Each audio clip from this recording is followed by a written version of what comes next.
Hello, friends, and welcome to Talking with Famous People. Today we're going to do Soundless Typology Channel Tour. Let's see, who we're going to start with. Let's see, personality type. Let's see what comes up when we get Google that. I'm going to Google it. YouTube search this. 4.8 million views 4 months ago. Yeah, but those are Brainy Dose is like a totally different.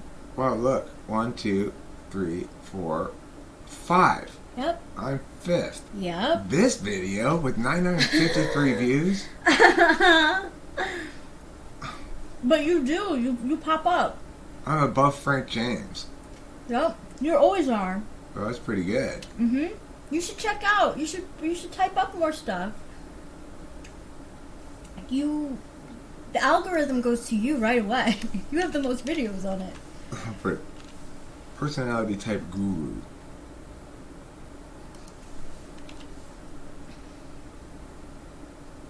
Okay, so Megan. maybe you're not here, yeah. Let's see what Megan has to say about it. Hi everybody, I'm Meghan Levota. And I decided to stand underneath this tree because my brows were getting too much sun earlier. Anyway, what I wanted to tell you was, in the cognitive function stack, who's serving who anyway? That's what I want to know. I'm asking myself that question all day long. What do you think she's talking about, Rachel? Do you suppose she's musing about personality types? Let's listen in for a moment. Something I haven't heard that many people talk about before, so I wanted to share my thoughts on it.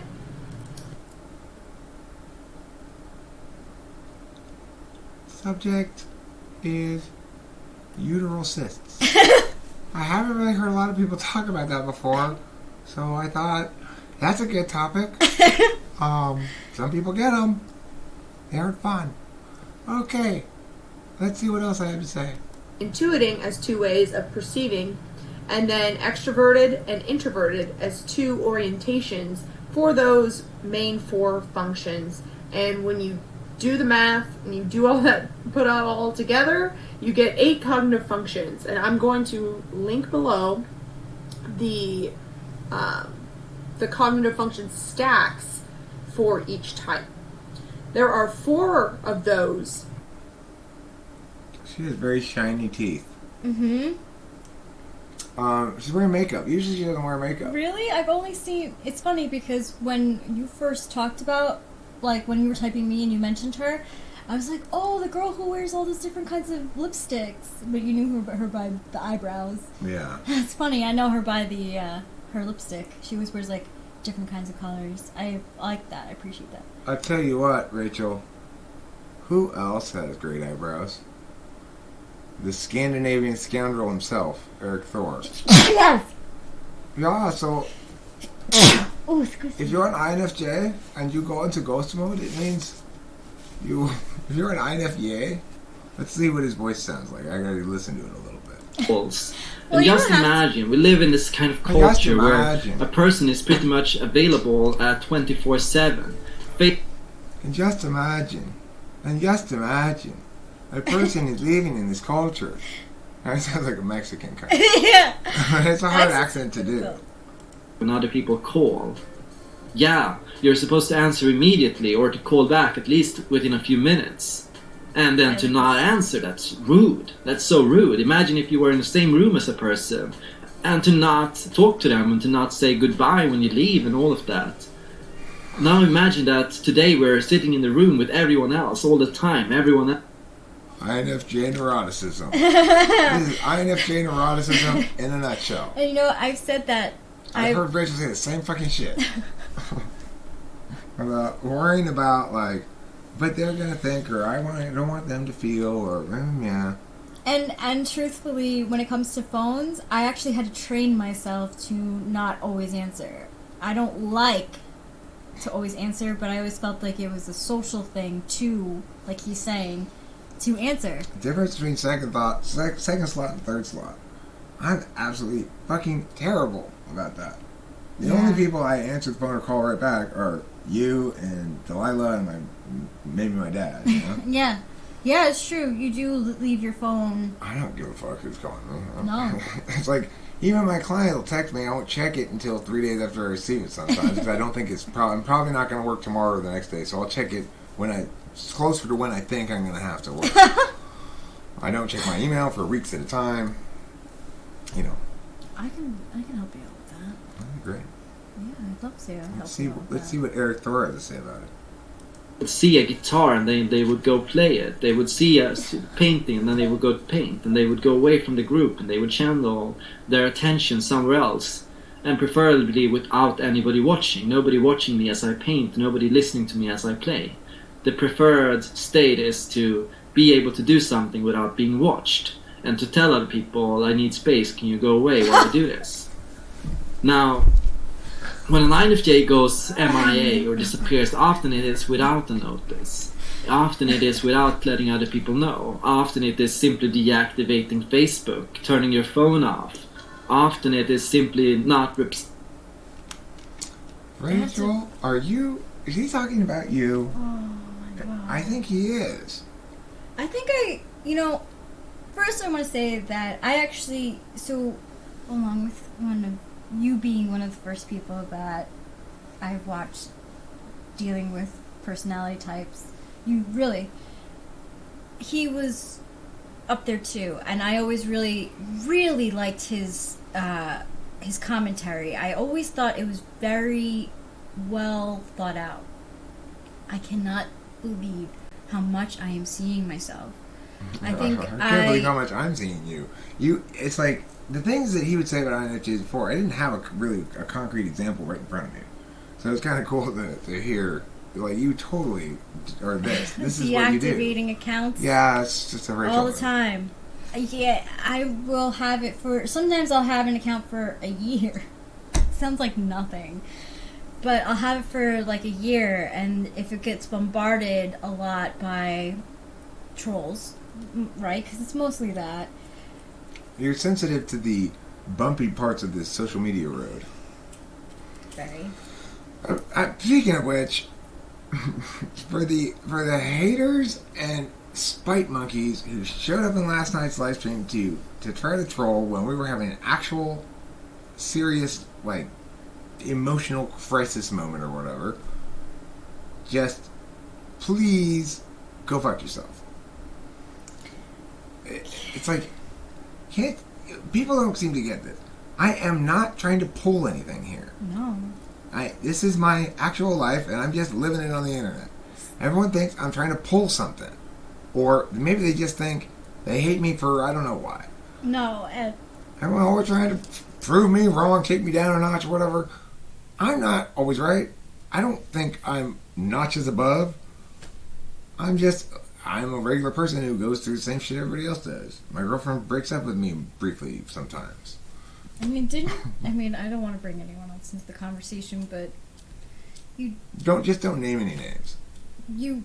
Person X did, man. Right. Didn't you just say that you knew someone who they were off with they had a fight with their significant other? And that... I'm not sure what you're referring to, actually. Okay. I don't know. Fill me in. It happens. Okay. So anyway, we're getting a little off topic. Let's see what Erik has to say about it. And this problem has, of course, become just bigger because of this online culture with social media and with phones and mobile phones and everything. It's such a big problem. There's no excuse to do it anymore. No I think excuse. A lot of the time in the past, INFJs could simply just do it without a problem. But now it's become a problem.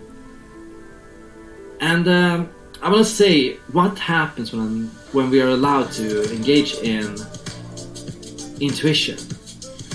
First, what tends to happen is we get energy, we feel recharged. Privacy gives our ability to recharge. Privacy gives the ability to reflect. I gotta watch these videos. I think you should. First of all, let me just say, I like Erik Thor a lot. I do too. He's quite good and generally insightful, mostly right, or at least mostly not offensively wrong.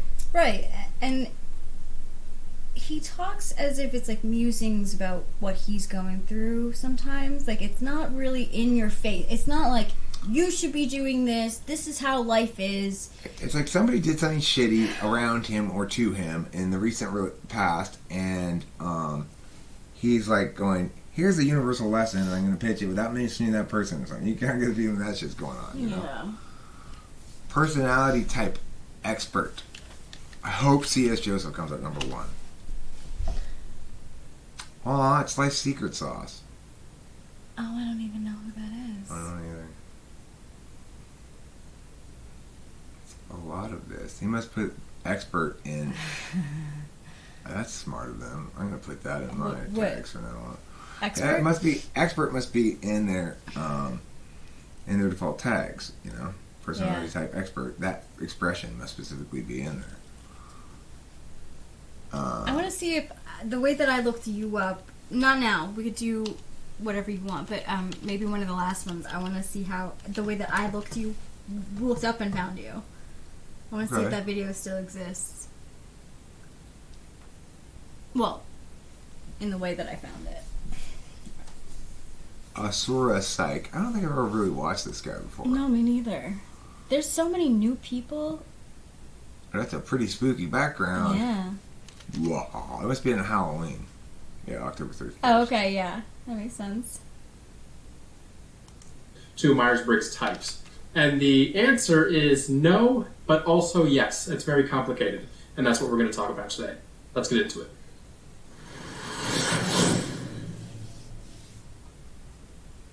Just to preface, because we're going to be talking about mental health disorders and clinical disorders in this video, I want to say that I am not a licensed clinical psychologist at the time of uploading this video, and you should not take anything in this video as clinical advice. Alright, so do Myers-Briggs types lead to mental health disorders, or do mental health disorders lead to certain Myers-Briggs types? And the answer... Well, definitely no to the second question. In the 16 types assumes that you are coming from a healthy and normal mind, in the terms that you don't have any mental disorders or anything of that nature. So when you take the test assumes that you do not already have some sort of disorder. So if you were to have a disorder... That's a cogent enough point. I'd like him to move his head a little less, but he seems like a competent fellow. Mm-hmm. Let's see what else we got here.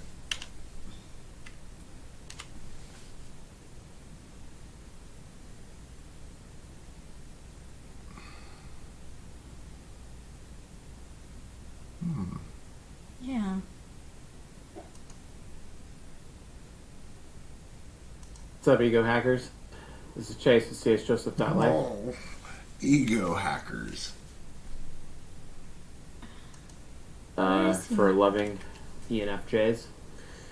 And thought it fitting to actually shoot this particular lecture from this spot. Oddly enough, this is the same location that I filmed my very first lecture about ENFJs in Season 3. Season 3, who are the ENFJs. And I took a...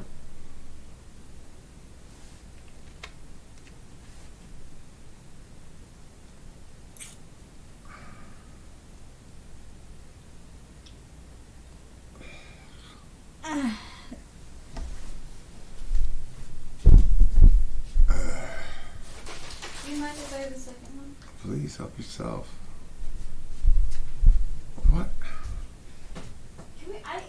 I want to watch. remember all the ENFJs that have been there for me, who have cared for me, who have loved me for many years in my life, and just haven't really. Either there have been times where I haven't been there for them, or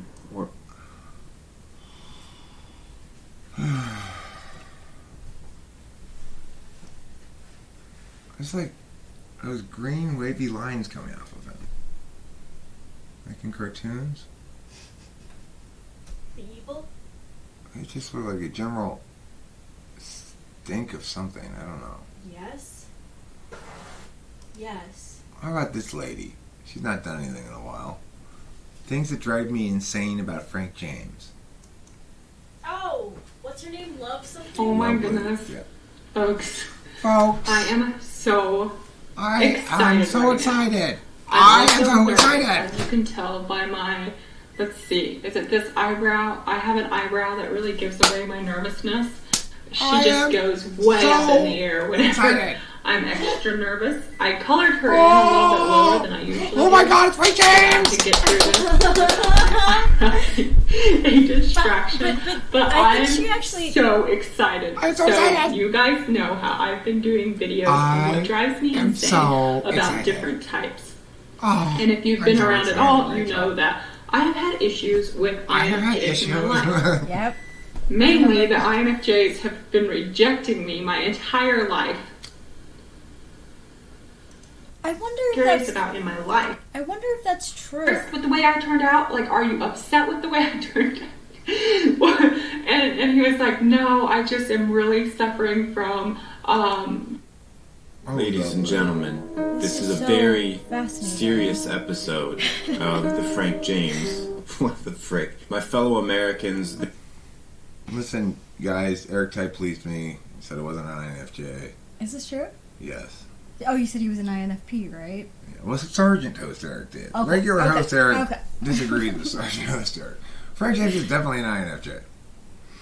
And Yeah. I don't remember exactly what he does in this video. I watched part of it before, but he is definitely an INFJ. I think so. I was in a slammer happy mood at the time. I was like, I just want to put this guy in the slammer, basically. Hey, that happens, right? Yeah. Well, Sergeant Host Eric, that happens to him. It doesn't happen to regular Host Eric, just Sergeant Host Eric. Because Okay. the power of the police goes to his head. It happens, right? Mm-hmm. Okay, so what... Alright, I want to know, though. What made you think INFP then? And then how can you... What makes you say INFJ? I think what made me think INFP then was probably that I was watching a video where he was talking specifically about being yourself and stuff like that, and I remember that video. it read a lot of FI, you know. But, and then, it's funny though, because I think I saw that video not too long ago, and it was after we had done that thing, and you said be yourself was an INFP thing, but I think in the video he was saying that the idea of being yourself is just ridiculous. Like, No, I know he was, and the thing is, I can't justify my wrongness in that instance because he's so obviously an INFJ. okay, that's what I want to know more. But I only of. spent like 10 minutes looking at the guy. From the slammer. Fuck it. Because it's Type Police episode, you know? Yeah, it's true. That's the gist of it. It's like, I spent 10 minutes looking at a couple of things, made a rash decision to throw him in the slammer, and threw him in the slammer. It's funny. That's what happened. I do want to know, though, what makes it so obvious for you now? Like, it seems to be obvious to... He's got that FE deafness that's indisputably and unmistakably INFJ. That cautious NI-driven FE deafness. Like me, I'm Clay Arnall, and I, too, am an INFJ. I like to talk about my hands. I like to move them around like this. Sometimes I make a fist. Sometimes I play jazz hands.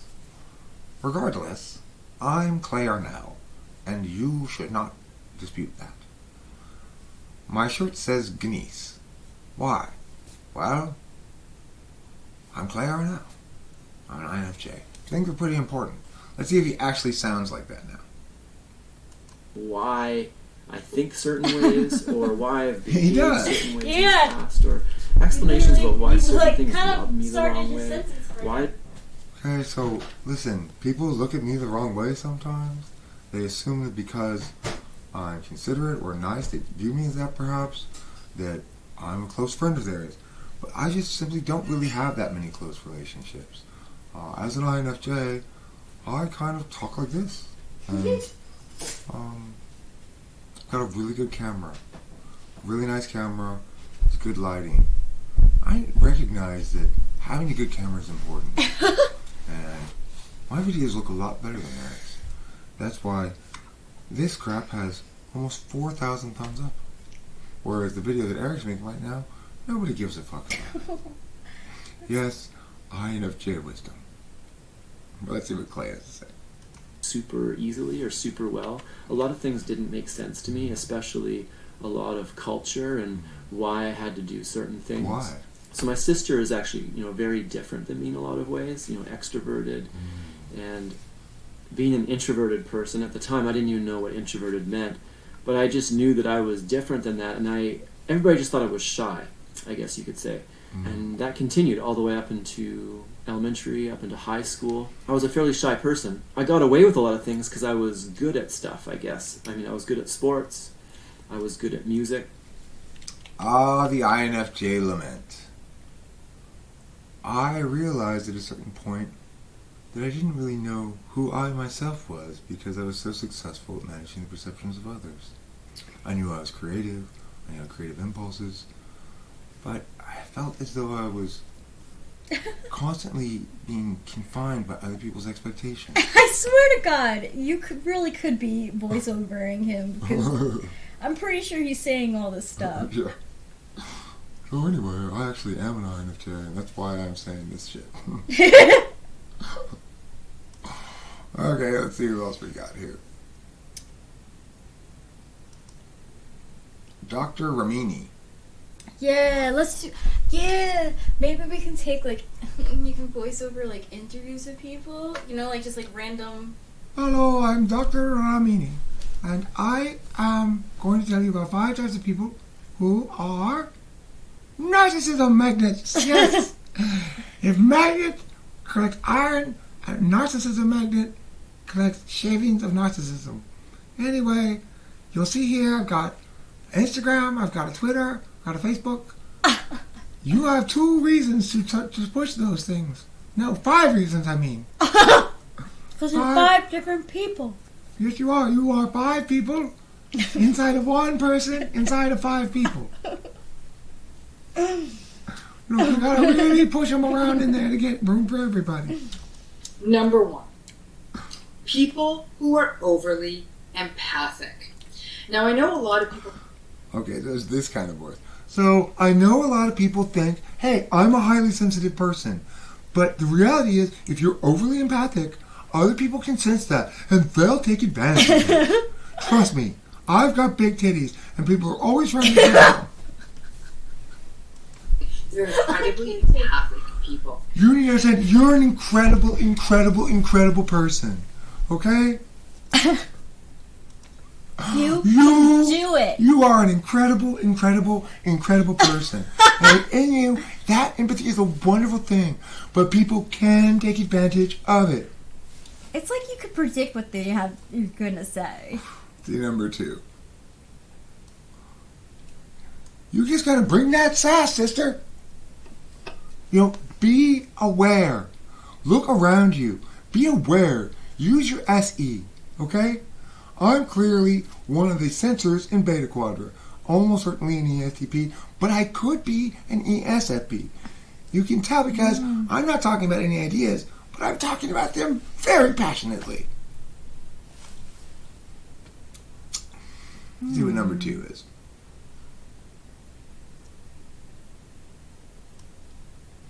Probably ESFP. But it could be. No, it isn't ESTP. She seems beta, but she could be ENFJ, actually. She could be ENFJ. She looks beta. She looks beta. She's an expert in narcissism. Rescuers. You guys know who you are, so don't hide, okay? In fact, when we're done... Listen, you. You know who you are. You're trying to rescue people. What do? You look for the strayest dog in the stray dog pound. And what are you going to do? You going to bring that person into your home? I don't think so.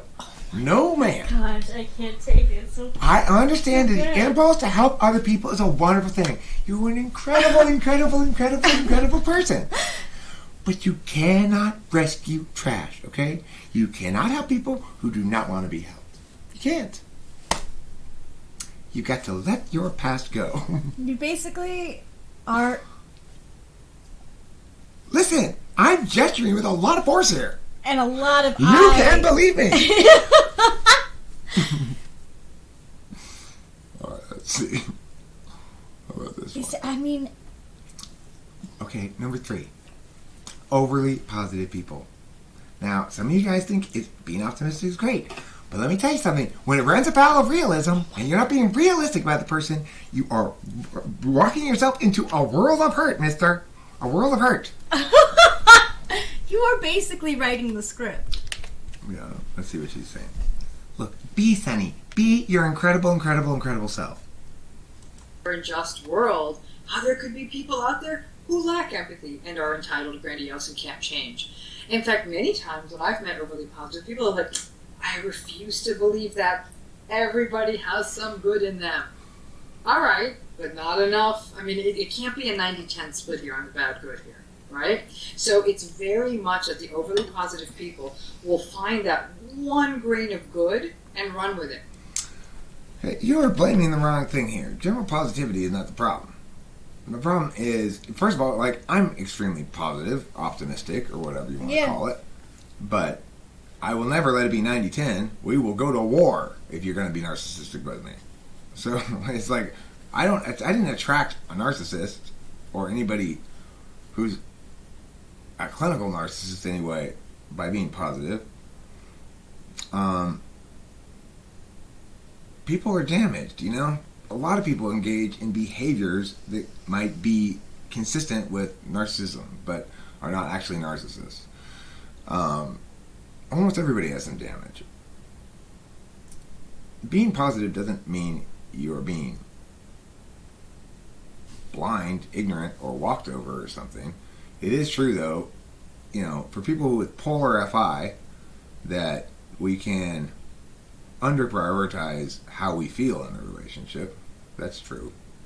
Let's see what else Lady Pants has to say. For them, which they end up grieving quite a bit. Our fourth set of narcissist magnets are our forgivers.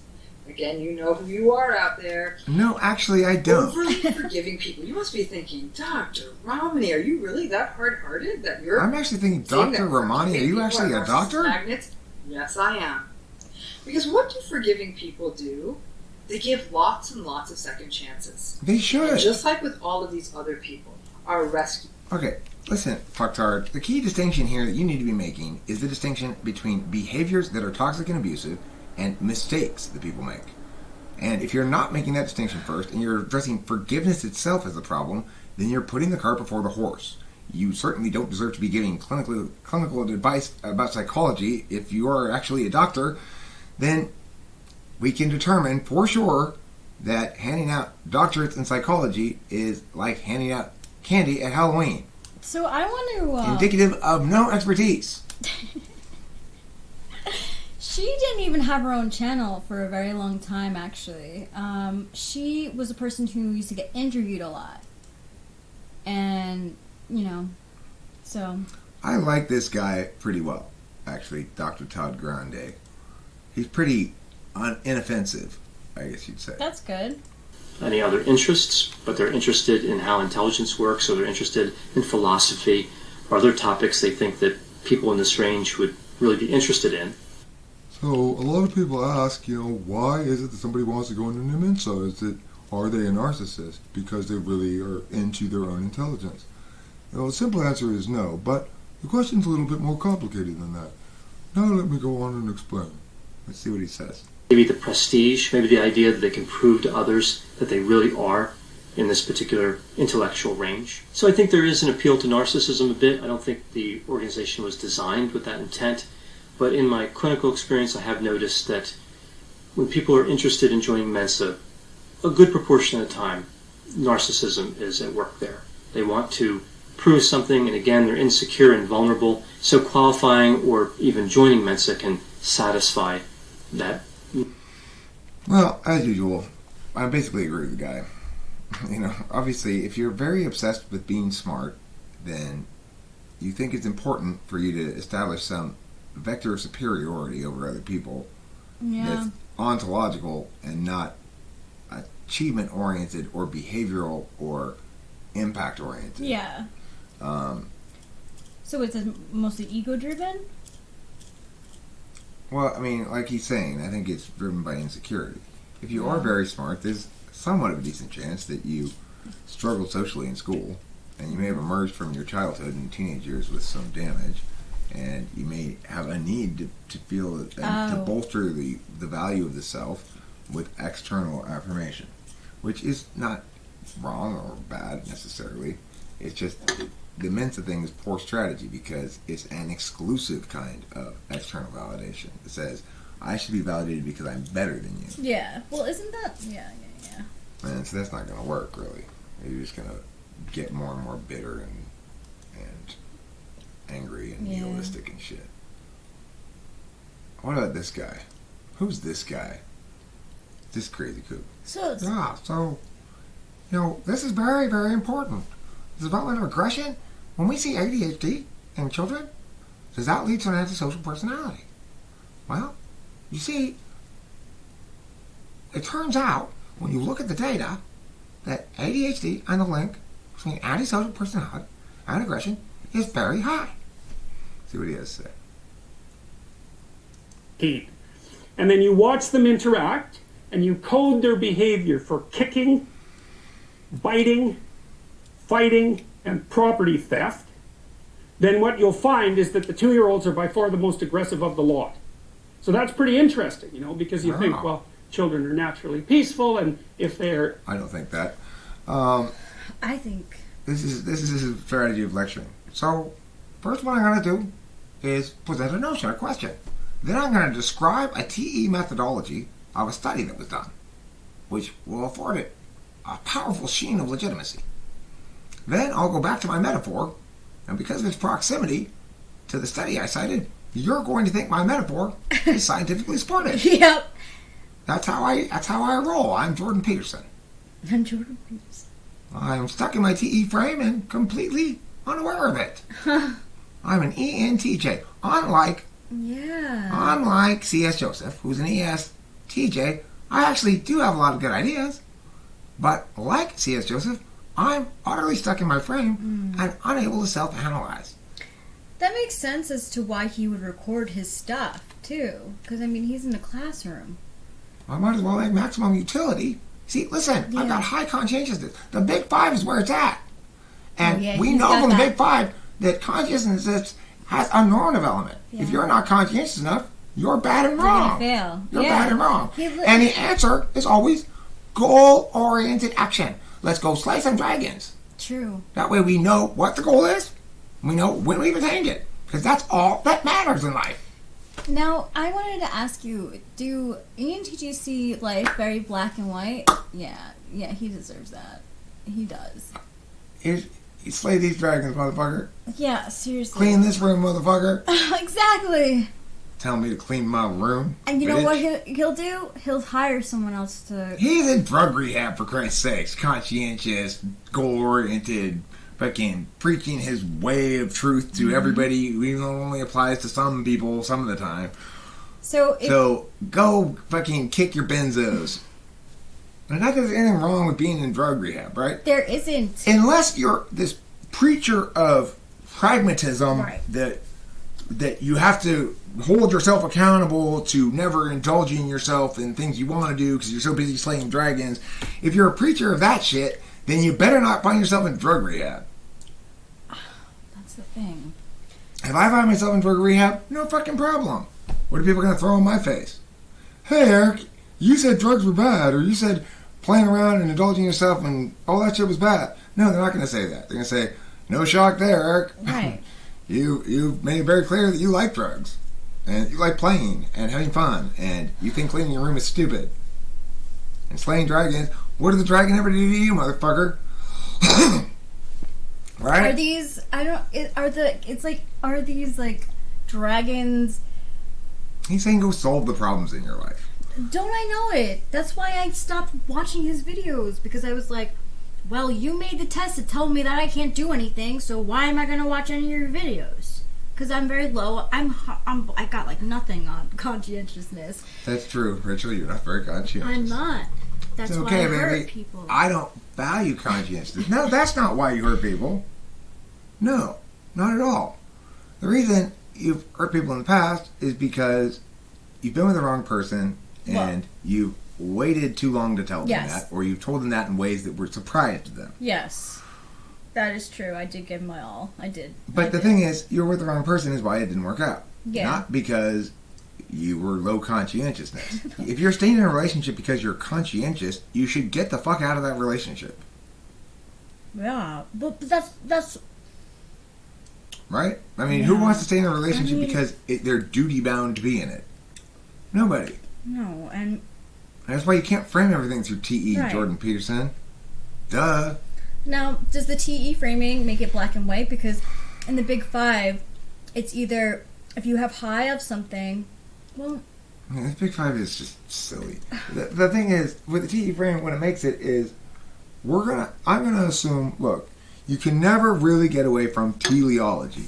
That everything fundamentally can be reduced to a interests and motion towards or away from those interests calculus.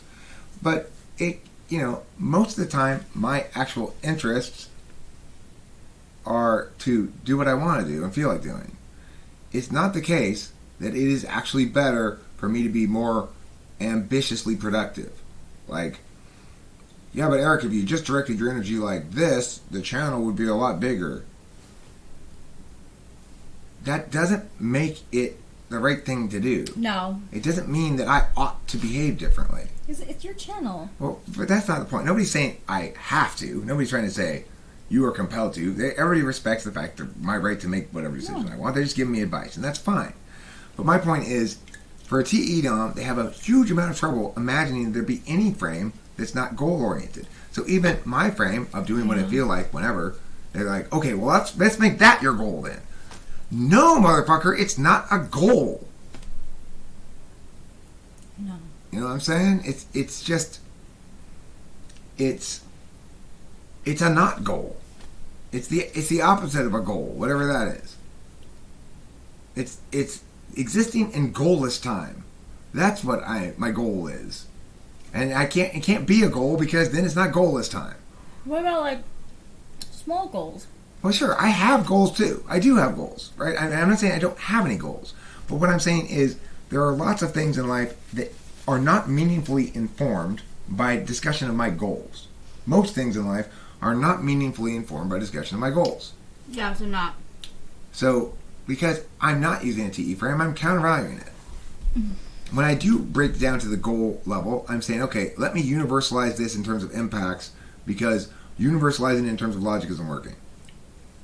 Like, okay, I can't convince you that this is the fair thing to do, then let me convince you that it's in your interest to do it. And if I do convince you on that grounds, then we're going to have a very business-like relationship, right? Which is fine, but for certain circumstances and not for others. I wanted to... So, what types gets mistyped as ENTP most often? Like, top two. ESTP, most frequent. That sure. I can see. That I actually can see. And then self-mistypings, ESFPs, all think they're ENTPs. That's like the most... Because they prefer the type description and they just have... They have FI as their deliberator, so they decide what's true by what they want to be true. They have NI fourth, so it's too weak to displant their false conclusions. And they've got TI polar, so you can't convince them they're wrong with any kind of logical calculus. And their TE third slot means they feel satisfied when they attain the goal they want, which is to be an ENTP. So ESTPs and ENTPs probably like similar, like you said. So do you think that ENTJs and ESTJs look fairly similar? I think probably a fair number of intelligent ESTJs get typed as ENTJs. I originally, way back when, thought my dad was an ENTJ until I understood cognitive functions. Now it's clear as fucking day the difference. My dad's an ESTJ. Jordan Peterson is an ENTJ. C.S. Joscph is an ESTJ who's... It's like... I mean, it's obviously views the whole thing through utilitarian calculus, right? Like the whole YouTube thing, C.S. Joscph does. It's like it's maximize revenues. 8 slot FE, instrumental to his TE. That he's just like, I'm gonna FE confidence and smirkiness and swagger or something. Well enough to fool some people. And then I'm going to milk them for everything I can. I'm going to ignore the TI contradictions because they don't serve my TE frame. And it's my fifth slot. I'm going to internalize my own betrayal of myself. You know, it's like when you betray your fifth slot value, you betray yourself. I'm going to internalize that, and then I'm going to externalize it. Project it, you know? Yeah. So, that's what's going on there. You know, it's sad, but it's whatever it is. It's like when you watch one of those child stars, like, who comes first fresh on the scene and there's an interview and they're so like cool and excited to be in the spotlight for the first time, and then you give them 5-6 years, those apple cheeked nativity turns into squalorly fucking vice, you know? Yeah, it does very often. You see, like, Justin Bieber seemed really cool when he first came out, and now he's this twisted monster. I don't even know. You know, he's a very interesting character. I mean, there are things that I actually really do like. He and his relationship with Haley Baldwin, they have like a very. It's like maybe to them, I don't know. They claim it to be like very spiritual. I like them together, but him as an individual, it's very hard for me to stand by him. Like, I like his work when he collabs with other people, but beyond that, I don't see anything. I mean, he's mostly concerned with his FE persona at this point, and being cool. Yeah, it is. It's the sad. Tattoos and everything. It's super sad, you know. All right, that's just like a good spot to end this video. This was kind of an interesting idea, Rachel's idea, and didn't play out exactly as the idea was originally, but I like the way it played out. Good, I'm glad. It was a very interesting conversation. I want to do. Maybe we could do it on mine, where we like take like just random interviews of people and you would voice over. Like you be the dude, I be the other guy. All right, yeah, that sounds fun. We could do that on your channel too. Yeah. Okay, so that's it for this video. I'm gonna throw it up there. Hopefully, it's entertaining enough for you to watch. And don't forget to eat plenty of cheese. Chia Pets.